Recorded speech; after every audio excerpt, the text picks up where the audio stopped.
get started, please make sure you guys leave a comment on exactly what house you have your Mercury in. This is your chart ruler. We are talking about Gemini rising today. So leave a comment and I will respond to you on what that means specifically for you. Hi guys, welcome back to my YouTube. It is your girl Honey. Today, people, we are talking all about the psychology behind the Gemini rising. Now, this is very personal because most of you guys know I'm also Gemini rising.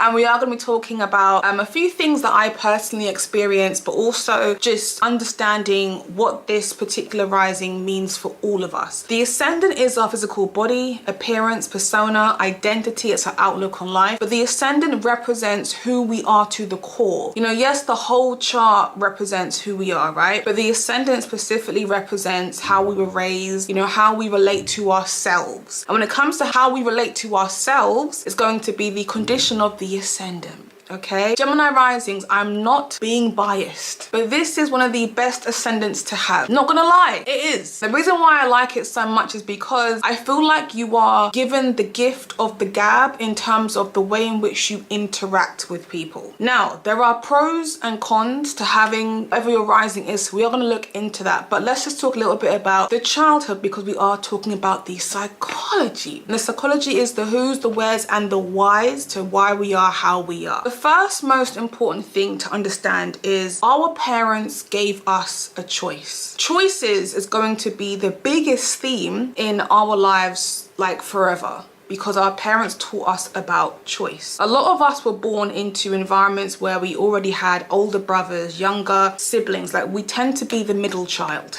And we learn a lot about older siblings, younger siblings. We talk to everybody, right? Because again, our ascendant is ruled by Mercury, the planet of communication, processing information, generating ideas, learning. A lot of Gemini risings learn to speak from very young. They were encouraged to communicate to our siblings, quite a lot, our cousins. But Gemini risings were given choices and weren't taught to be ashamed of the choices that we have. So I'll give you an example. When I was young, I learned how to play the guitar. I did swimming lessons. I think I went to art school or performing arts school. I did tennis. I was ranked in my club. I was very serious at tennis. Don't play with me, yeah? I did so much things growing up, you know, as a young teen, as a child. My parents encouraged me, well, see how you like it. Even in terms of religion, right? I was raised as a Rastafarian in my younger years. However, things got a lot more relaxed and my mum said to me, whatever you want to believe in, you know, you do the research yourself and see what you like and then you go with that. So it's like I can study any religion, I can learn anything and I can literally just believe what I want. There wasn't any pressure. And growing up for us as Gemini risings, we don't have a lot of pressure from our parents dictating to us what we have to do and how we've got to do it. They would allow us to have the choice. Now, in some cases, that can be a good thing because it allows us, you know, to discover what it is that we truly like. But that can also be a hindrance for us at the same time. Now, our parents aren't usually strict. That allows us to kind of like bend the rules a little bit, or what rules that were there apparently. Growing up for me, I used to have house parties a lot and I didn't ask my mum. I would say, Mum, I've got some friends coming over. She might not be here, but she'll walk in and I've got a house full of people, speakers in each corner, the bass boom, boom, boom. Like literally she would walk in and I never ever got told up. Even at my dad's house, I would have my friends come over, he'd be drinking and he'd be okay with it because there's not a lot of pressure. Again, your parents tend to give you more choices and it almost feels like your parent is your friend. It doesn't feel like a parent and child sort of relationship. I remember growing up like yearning for more of like protective sort of parental relationship, especially in reference from like my dad. Just feeling a little bit like, Dad, you could have done a bit more there for me. And even now as an adult, like when I'm in distress and I'm telling you about it, don't just sit there, oh, you'll be fine. No, do something. You know, as Gemini risings, we just yearn for more of that sense of protection and security from our parents. But our parents, we grow up and we become friends to our parents. Now, going back to what I was saying before about choices, a lot of our childhood references what our parents encouraged us to do. There would be a lot of learn this musical instrument. Like our parents would encourage us a lot to pick up something, see if you like it, try it out and learn it. But if we didn't want to do it anymore, we lost interest, it's not as good as what it was before, it just means there'll be something new to try. Now, before I even get into the next part of this video, I want to also highlight those Gemini risings who haven't actually had that type of childhood, because I have had this conversation with one before, and this was a particular person on Twitter. I remember her saying to me that when she grew up, or her being young, she had strict parents who kind of told her to do ballroom dancing, and she couldn't do anything else. It was just, you know, like those kids who just dance and do ballroom dancing, they do it really, really well. She was that child. So she did that, and then she eventually decided one day, I don't want to do it anymore. And this can be a common theme for us as Gemini risings, where, you know what, I don't want to do what you've been telling me to do. And once you let go of that one thing that you've kind of had throughout your childhood, you're now left into the world of, okay, well, what do I do now? I want you guys to remember what I've just said, because I'm going to come back to that in later on in the video in a different segment, because that feeling of what do I do with my life now is exactly what a lot of Geminis experience. And the reading that I have on my website, which is honeysastro.com, I do career readings, I do career workshop, a life purpose workshop, and majority of people that invest in what do I do with my career, what should I do with my life, are Geminis.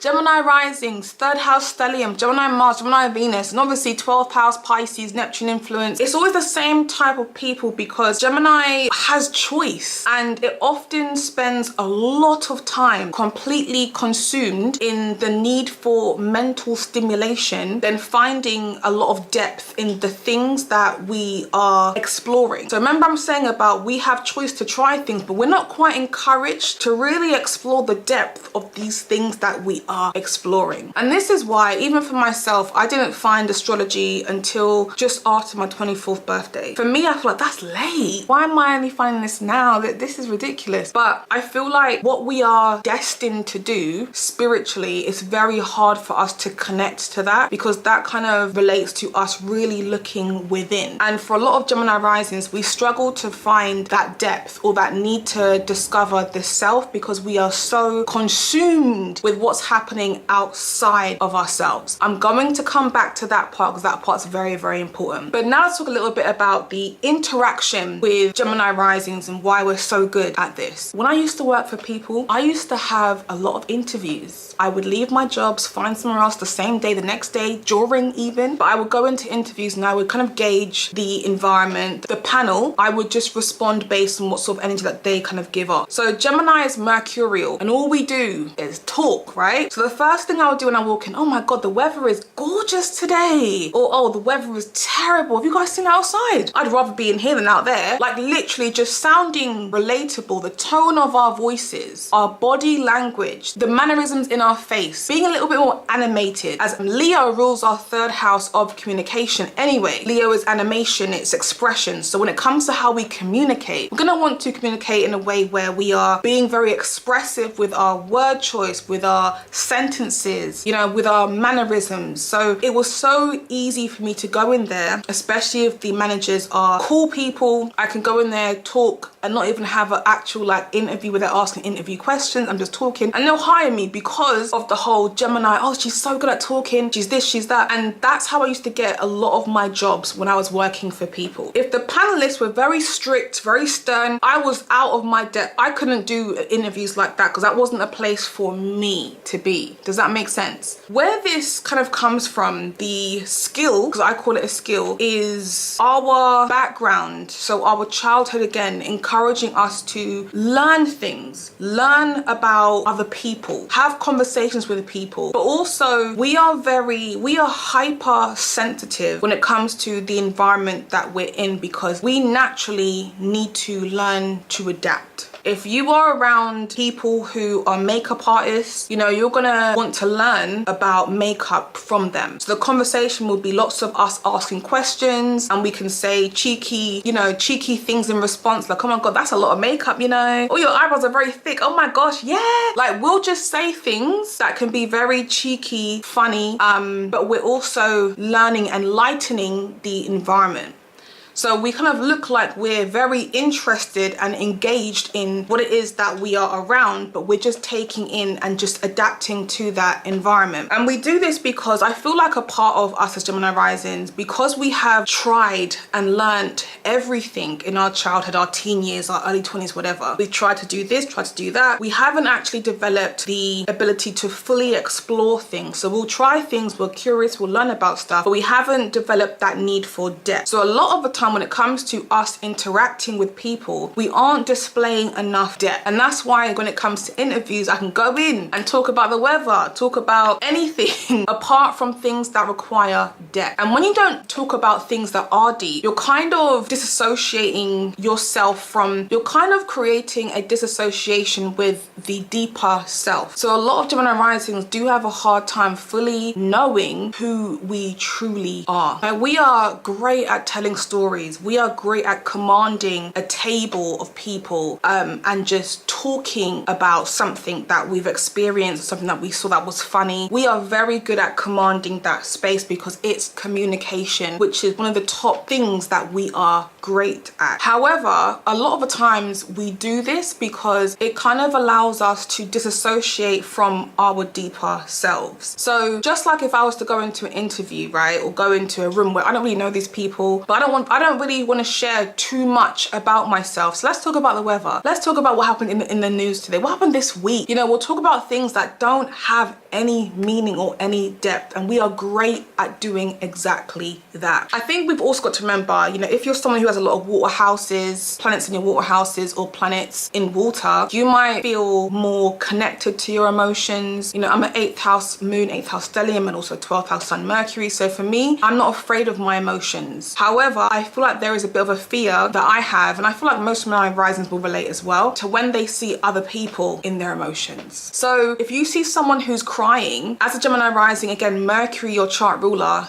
is in here thinking, shit, what do I do? Do I hug them? Do I touch their knee? Do I tap their shoulder? What do I do? You're thinking about how to respond to that person who's in their feeling. You could also be thinking like, why the fuck is she crying? Like, what a crybaby. Why would you cry over that guy? He's nothing. Like, literally, the way in which we respond to emotions is challenging because it's like a battle of, I wouldn't even say it's a battle. Our mind is just going like 100 now. What do we do? And I think for some people it can be a bit different if you do have a lot of water placements in your chart that can really help your Gemini rising to be more responsive to emotions. But we are constantly thinking. And this is a journey for a lot of us as Gemini risings to learn about feelings and learn more about why we have this detachment to our emotions or to empathy or other people's emotions, and why we focus so hard on talking and communicating. Where does that come from? And that's when you question yourself and you look back on your childhood, your teen years, you might actually find the answer. And the answer is likely to be choice. When you grew up, you were encouraged to make choices. You haven't got to be so sad about this. You can be distracted with reading a book or learning about this or doing that. There was always something going on in your childhood to distract you from your emotions, from embracing in yourself. The things on the outside of ourselves would have become a lot more of a focus for us in our childhood.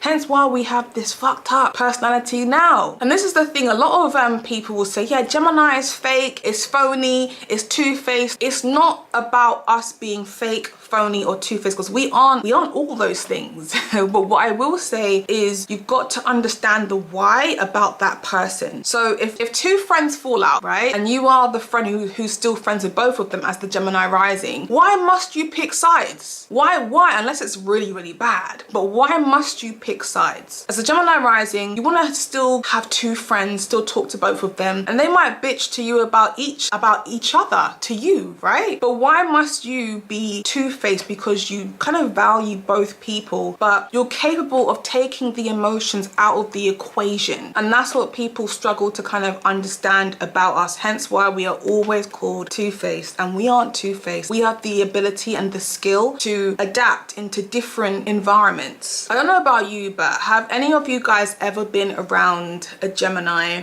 rising, Gemini, right? And you're talking to them and you're face to face, but you just feel like you're not getting 100% attention. Like, this is definitely something that I do. I'm doing it now, even like looking around. When I'm talking to people, especially like people that I'm not really that close with, it's very easy for me to look everywhere. Like, I can't look in your eyes. I'm looking everywhere. Even though my eye contact can be very good with, you know, particular friends, family, whatever, but I can't hold eye contact. And a part of that is the eye contact is very intimate, but it's also linked to that detachment. The detachment again stems from the childhood and that needing to be stimulated mentally. And where we lack a lot of stimulation, we can lack a lot of mental stimulation in conversations that we don't have a lot of depth in, which sounds ironic considering we are great talkers when it comes to things that aren't deep at all. But this is why we are very good at having a quick conversation. Hey, how are you? How's your mum? How's your weekend going? How's this? Like, we can do all of that, right? But that needs to be quick,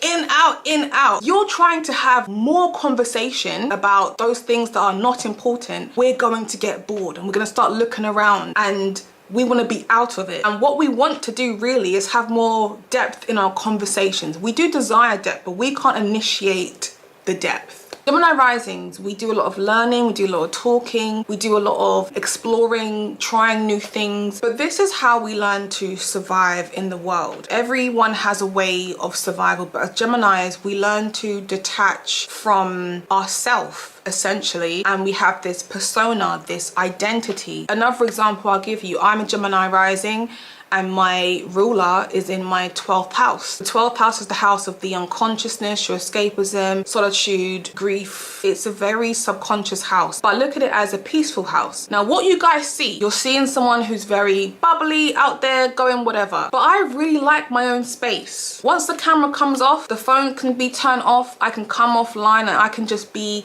in a silent room, and people don't understand that about me. But that's like the first house will have been in the 12th house anyway. You're very different to what you kind of seem to be. And also how I look doesn't really match the, you know, what's happening in the 12th house. But my point is people will have more of a harder time understanding, you know, understanding me. So it's kind of easier to have a particular type of persona that people can relate to. So what you guys see on YouTube, I would say this is very much the Gemini rising. What you guys might see on TikTok, however, that will probably be more first house ruler in the 12th house. It's a lot more vulnerable side to me. So different environments, you're gonna see a completely different person with Gemini risings, because we are about adapting to different environments, but this is how we learn to survive. When it comes to like the working environment as well for Gemini rising, Cancer rules the second house, which is the house of earned money. So a lot of us end up working from home, being self-employed, you know, hustling in some type of way,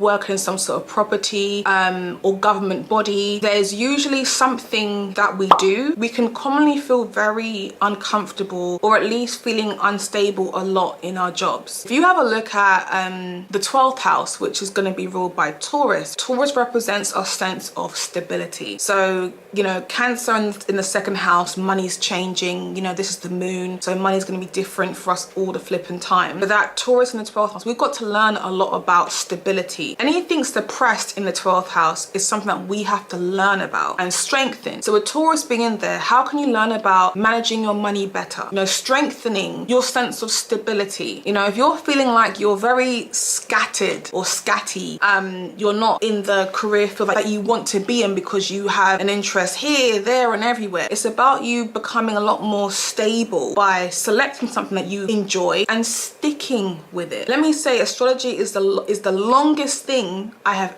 ever stuck with. The longest. I probably tried hundreds of different things over the years, but this environment, this was for me because it's the only thing that I've stuck with. And I also feel like as Gemini risings, we need to pick an environment that has a space for us to continuously learn. If you're working in an environment, you might be a store manager, for example, and you have explored everything, but there's not enough to learn, you're going to be bored. And this is why it's important that you pick industries where there's always something new to learn. You learning, you are becoming a professional in that field. You're becoming more connected, or you're allowing yourself to discover your deeper self by sticking with one thing or two things, but you are exploring it. So I'm not a big fan of changing everything all the flipping time.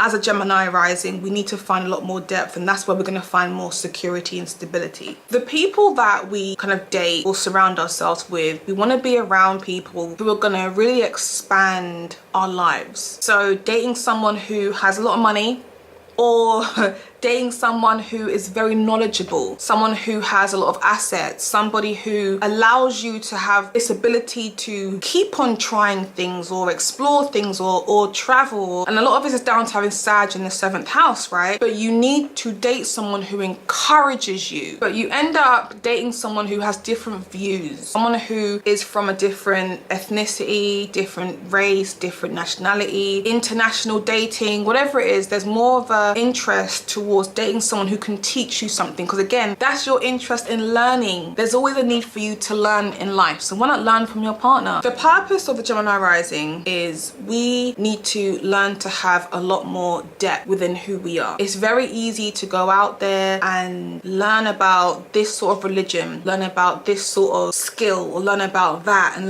like that's all great because we're taking in all this information in here and we are knowledgeable and we are great at storing things, right? But what are you learning about yourself in the process? That's what's important, and that's what a lot of Gemini rising struggle with, and that's why a lot of the time we just feel like we are just existing. What am I here to do in this lifetime? So in this lifetime, you are supposed to be curious, you're supposed to try things, you're supposed to explore things, but you are supposed to select a particular topic of interest and really dive deep in what more can it bring in and what more it has to offer. And in that journey, we find so much more about us in the process. And this tends to happen a lot later in life. It comes to us being maybe in our 30s, early 40s even. And if you're lucky, maybe even younger. But for most of us, we tend to find our true purpose when it comes to our career a lot later in life. If you are curious to know a bit more about career,